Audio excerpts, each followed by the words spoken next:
Hello everyone. आज के lecture में हम लोग स्टडी करेंगे करंट इलेक्ट्रिसिटी का एक न्यू टॉपिक सेल क्या होता है, सेल का वर्किंग प्रिंसिपल क्या है और सेल का कंस्ट्रक्शन कैसे होता है। आज के टॉपिक में बहुत ही डिटेल में हम लोग स्टडी करेंगे। So hello guys, my name is JB sir और आप देख रहे हैं अपना प्यारा सा YouTube channel JB sir classes. हम लोग जानते हैं कि किसी भी इलेक्ट्रिकल सर्किट में करंट फ्लो होने के लिए यह ज़रूरी है कि सर्किट के दो टर्मिनल के बीच में एक पोटेंशियल डिफरेंस क्रिएट हो। अगर सर्किट के दो टर्मिनल के बीच में पोटेंशियल डिफरेंस क्रिएट नहीं होगा, विभवांतर नहीं होगा, तो उस सर्किट में उस एलिमेंट में करंट फ्लो नहीं होगा। तो किसी भी इलेक्ट्रिकल सर्किट में चार्ज का फ्लो, इलेक्ट्रॉन का फ्लो हमेशा लो पोटेंशियल से हायर पोटेंशियल की तरफ होता है और करंट का फ्लो हमेशा हायर पोटेंशियल से लोअर पोटेंशियल की ओर होता है। तो अब बात आती है कि किसी भी सर्किट में पोटेंशियल डिफरेंस कैसे हम लोग मेंटेन कर सकते हैं जिससे कि उसमें कंटिन्यूअसली एक करंट फ्लो हो। तो उस पोटेंशियल डिफरेंस को मेंटेन करने के लिए एक इलेक्ट्रिकल डिवाइस का यूज किया जाता है and that device is cell.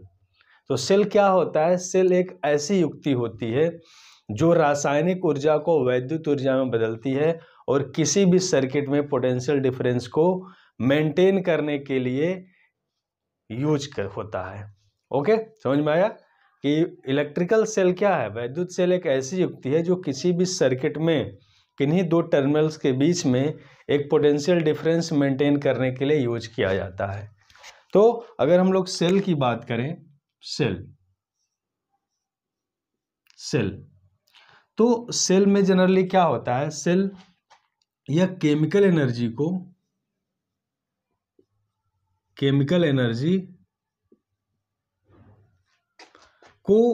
Store करती है। यहां पे सेल हो गया और यहां पे हो गया इलेक्ट्रिकल एनर्जी। यानी कि देखो, कोई भी सेल होता है या सिंपली हम लोग बैटरी की ही बात करें, बैटरी क्या है? कॉम्बिनेशन ऑफ सेल्स है।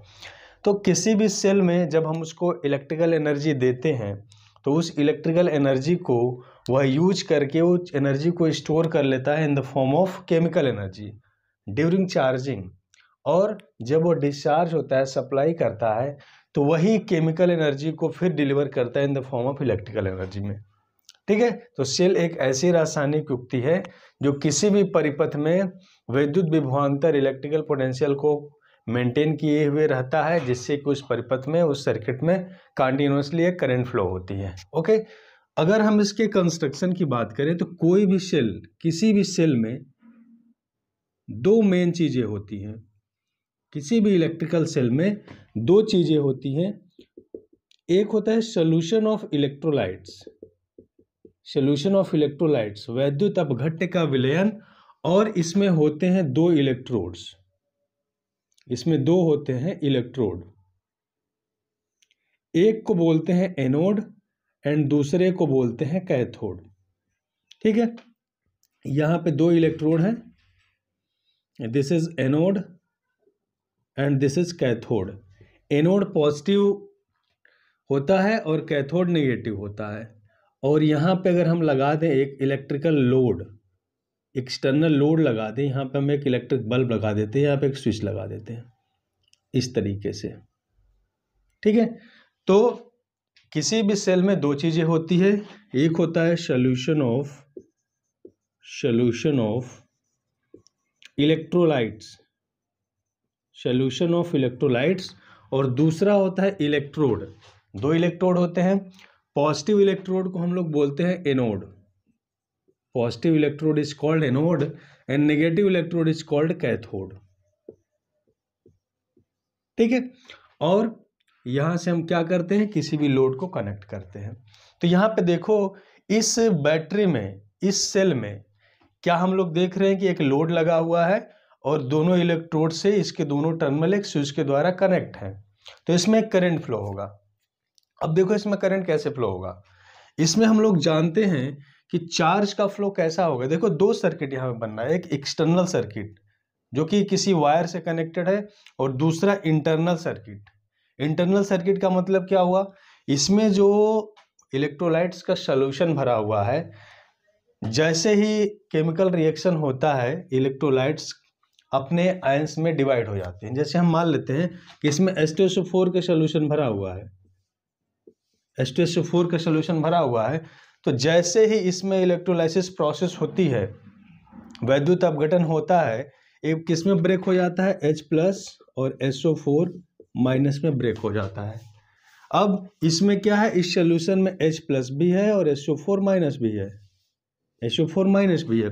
तो SO4 नेगेटिव चार्ज आयन है और H+ पॉजिटिव चार्ज आयन है। तो SO4 क्या करेगा, पॉजिटिव प्लेट की तरफ जाएगा, in the cell, inside the cell, cell के अंदर में SO4 क्या करेगा, यहां से ऐसे जाएगा, यानी कि नेगेटिव आयन पॉजिटिव प्लेट की तरफ जाएंगे और पॉजिटिव आयन क्या करेगा, निगेटिव प्लेट की तरफ जाएगा।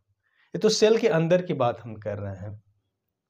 सेल के बाहर हम लोग क्या देखो सेल के अंदर क्या होगा कि सेल के अंदर फ्लो होते हैं आयंस, पॉजिटिव और नेगेटिव आयंस दोनों फ्लो होते हैं, but outside the cell, cell के बाहर एक्सटर्नल सर्किट में वायर में हमेशा इलेक्ट्रॉन्स फ्लो होते हैं।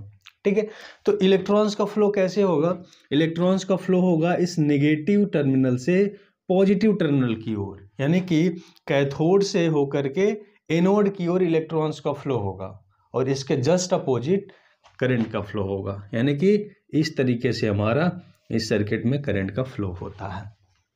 ठीक है, बात समझ में आई। तो किसी भी सेल का बेसिक कंस्ट्रक्शन होता है जिसमें 2 इलेक्ट्रोड्स होते हैं और उसमें एक इलेक्ट्रोलाइट्स होता है, और इस तरीके से जब किसी एक्सटर्नल सर्किट से कनेक्ट किया जाता है तो उसमें करंट फ्लो होता है।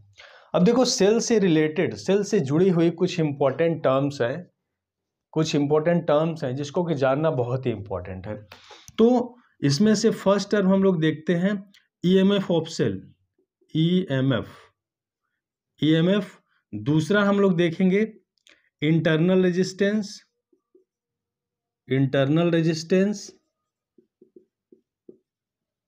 एंड तीसरा हम लोग देखेंगे पोटेंशियल डिफरेंस,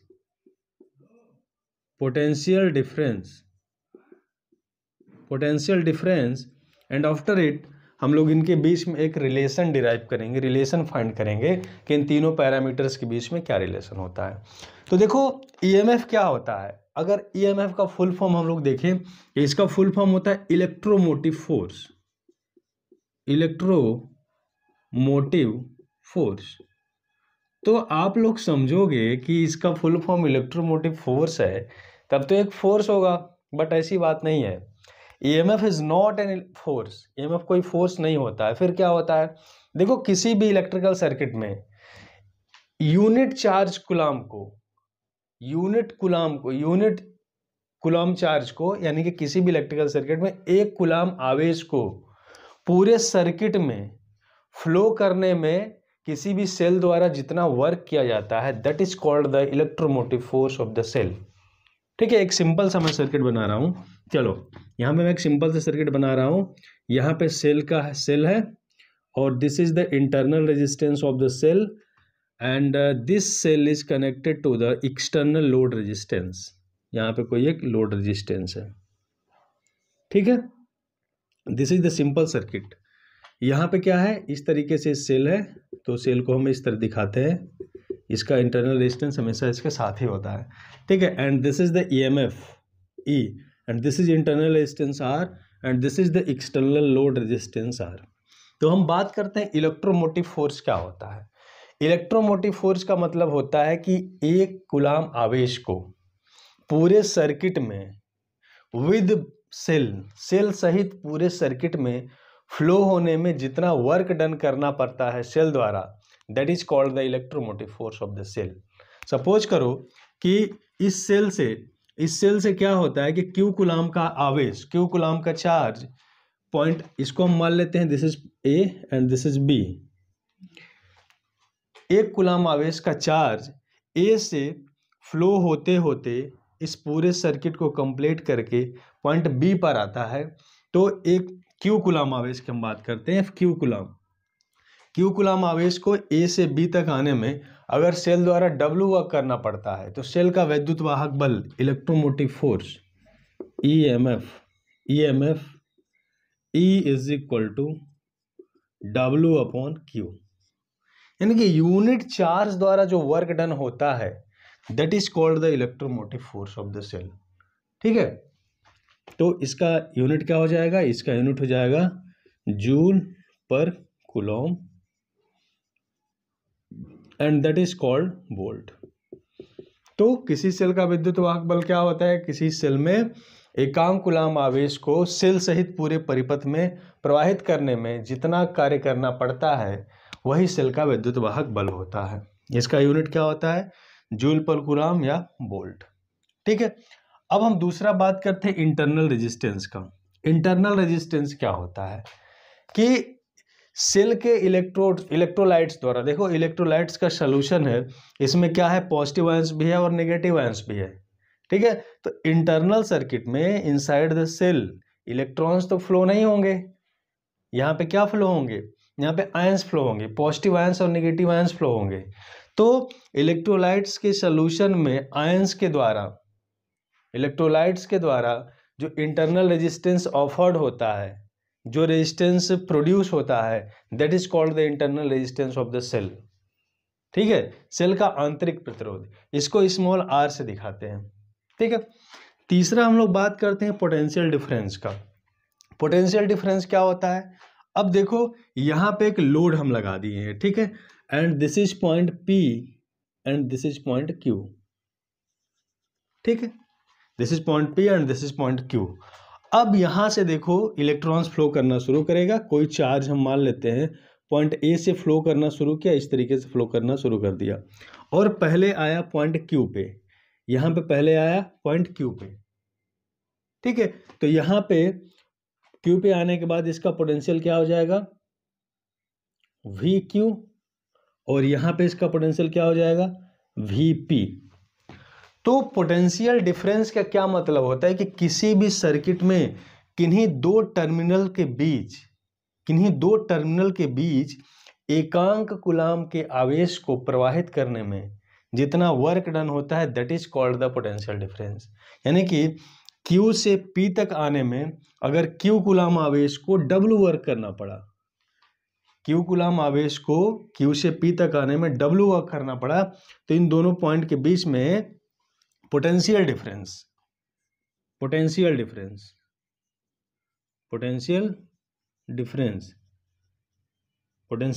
क्या हो जाएगा, potential difference V is equal to WQP upon Q। इन दोनों पॉइंट्स के बीच में चार्ज को फ्लो होने में जितना वर्क डन करना पड़ा that is called the potential difference. तो इसका भी यूनिट क्या होगा, joule upon Coulomb and that is called volt. देखो कंफ्यूज नहीं होना है, ईएमएफ और पोटेंशियल डिफरेंस में कंफ्यूज नहीं होना है। ईएमएफ क्या होता है कि पूरे सर्किट में बैटरी सहित या सेल सहित एकांक आवेश को फ्लो करने में जितना वर्क डन करना पड़ेगा that is called the electromotive force. But अगर पोटेंशियल डिफरेंस की बात कर दी जाए तो किन्हीं दो टर्मिनल्स के बीच में, किन्हीं दो पॉइंट्स के बीच में चार्ज को फ्लो करने में जो वर्क डन करना पड़ेगा that is called the potential difference between that two point. Okay, तो इस तरीके से हमारा हो गया EMF, internal resistance, potential difference. अच्छा, थोड़ा सा और हम लोग बात कर लेते हैं इंटरनल रेजिस्टेंस के बारे में कि किसी भी सेल का इंटरनल रेजिस्टेंस किन पैरामीटर्स पर डिपेंड करता है। ठीक है, factors affecting the internal resistance of the cell. कौन कौन से ऐसे फैक्टर होते हैं जो किसी भी सेल के इंटरनल रेजिस्टेंस को अफेक्ट करते हैं। ठीक है, तो कौन कौन से फैक्टर्स हो सकते हैं, देखो फर्स्ट फैक्टर होगा कंसंट्रेशन ऑफ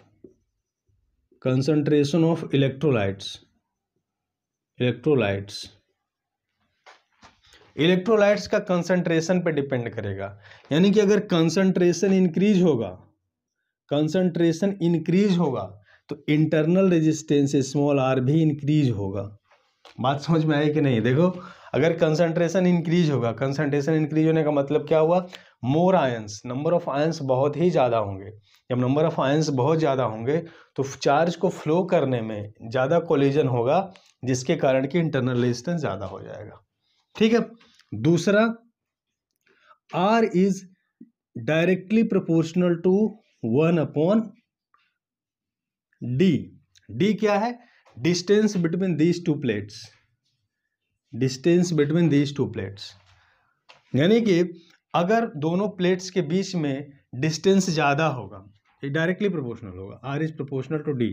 अगर दोनों प्लेट्स के बीच में डिस्टेंस ज़्यादा होगा तो इसका इंटरनल रेजिस्टेंस ज़्यादा होगा, बिकॉज आयंस को फ्लो करने के लिए, चार्ज को फ्लो करने के लिए ज़्यादा डिस्टेंस को ट्रेवल करना पड़ेगा। तीसरा r is directly proportional to 1/a, यानी कि एरिया के इनवर्सली प्रोपोर्शनल है। एरिया जितना, प्लेट एरिया जितना ज़्यादा होगा उसका इंटरनल रेजिस्टेंस क्या होगा? उतना ही कम होगा। फोर्थ फैक्टर है टेम्परेचर। टेम्परेचर क्या होता है? R is inversely proportional to T। Temperature के इनवर्सली प्रोपोर्शनल होता है, यानी कि अगर टेम्परेचर इंक्रीज करेगा तो इसका इंटरनल रेजिस्टेंस डिक्रीज करेगा। क्यों? टेम्परेचर इंक्रीज होने से क्या होता है? इसकी विस्कोसिटी घटेगी, इलेक्ट्रोलाइट्स की विस्कोसिटी घटेगी, और विस्कोसिटी घटने के कारण क्या होगा? इसका इंटरनल रेजिस्टेंस डिक्रीज हो जाएगा। तो ये सर इतने फैक्टर्स हैं जिस पर कि किसी भी सेल का इंटरनल रेजिस्टेंस डिपेंड करता है, ठीक है। और एक फैक्टर और होता है टाइम, यानी किसी भी सेल या किसी भी बैटरी का जो टाइम ज़्यादा हो जाता है, ज़्यादा समय तक उसको हम लोग यूज में ले लेते हैं, तब भी उसका एजिंग इफेक्ट, यानी कि एज बहुत ज़्यादा होने के कारण उसके प्लेट्स का क्रोजन होने लगता है, क्षरण होने लगता है, जिसके कारण भी उसका इंटरनल रेजिस्टेंस इंक्रीज हो जाता है। ओके, ठीक है। तो इतने फैक्टर्स हैं। अब हम लोग एक रिलेशन फाइंड करने की कोशिश करते हैं, एक रिलेशन फाइंड करते हैं सारे पैरामीटर्स के बीच में। जैसे अब एक सिंपल सर्किट हम लोग बनाते हैं। देखो सिंपल सर्किट में कैसे हम लोग बनाएंगे? This is a cell and this is the internal resistance of the cell and this is the external resistance that is called load resistance. okay, यहाँ पे हमारा E and this is R and this is capital R, और किसी भी cell को हम लोग इस तरीके से दिखाते हैं, ठीक है, साथ में दिखाते हैं। इसका इंटरनल रेजिस्टेंस इसके साथ ही होता है, बाहर नहीं होता है, ठीक। अब देखो यहाँ से करंट फ्लो होगा। करंट कैसे फ्लो होगा? करंट फ्लो होगा पॉजिटिव से नेगेटिव की ओर, इस तरीके से करंट फ्लो होगा, इस तरीके से सर्किट में करंट फ्लो होगा। तो इन तीनों के बीच में हमको एक रिलेशन फाइंड करना है। देखो किसी भी सेल का ईएमएफ क्या होगा? देखो E इज इक्वल टू क्या होगा? E इज इक्वल टू, यहाँ पे अगर इसके क्रॉस में होने वाला ड्रॉप को हम V डैश कर लेते हैं और इसके क्रॉस होने वाले ड्रॉप को हम लोग V कर लेते हैं, तो E is equal to V plus V dash होगा कि नहीं होगा? होगा कि नहीं होगा? बिल्कुल होगा।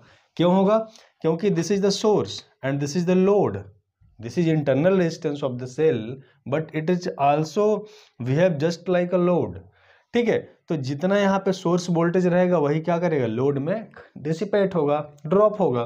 तो E is equal to V plus V dash हो गया। अब यहाँ पे हम लोग इसको क्या लिख सकते हैं?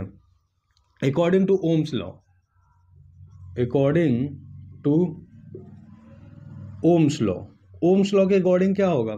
यहाँ से देखो V क्या हो जाएगा? V is equal to IR, इसमें करंट फ्लो हो रहा है I, ठीक है। तो V is equal to IR और V डैश कितना हो जाएगा? V dash is equal to I small r होगा ना, ठीक है। अब यहाँ पे इसमें वैल्यू पुट कर दो, A is equal to IR plus I small r, ठीक है। यानी कि यहाँ से अगर हमको E is equal to I को कॉमन ले लें तो R प्लस स्मॉल r हो गया। यानी कि यहाँ से करंट का value I is equal to E upon R plus R। This is the current delivered by a cell, यानी कि किसी भी सेल द्वारा करंट कितना डिलीवर होगा?